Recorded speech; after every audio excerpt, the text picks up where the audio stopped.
Năm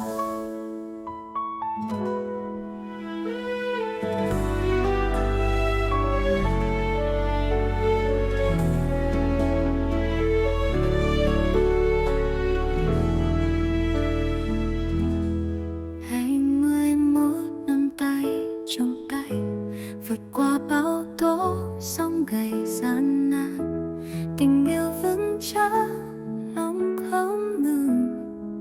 Chúa ban phước lành con kế ngoan, cùng nhau bước đi đường dài dòng, niềm tin vững mạnh, tình thương tròn. Cảm tạ Chúa Trời ân ban đầy, gia đình hạnh phúc mãi bên nhau. Cùng nhau bước đi đường dài dòng, niềm tin vững mạnh, tình thương tròn.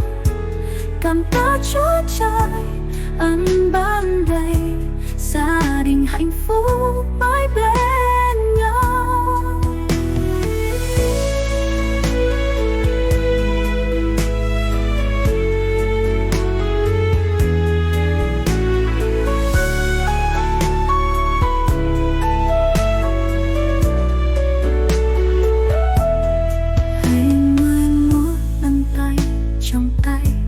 Vượt qua bão tố sóng gầy gian nan, tình yêu vững chắc lòng không ngừng.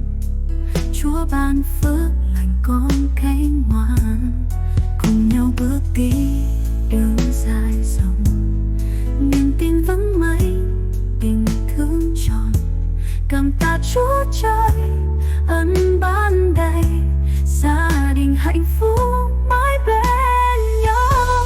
Cùng nhau bước đi đường dài dòng, niềm tin vững mạnh, tình thương tròn. Cảm tạ Chúa Trời ân ban đầy, gia đình hạnh phúc mãi bên nhau. Cùng nhau bước đi đường dài dòng, niềm tin vững mạnh, tình thương tròn.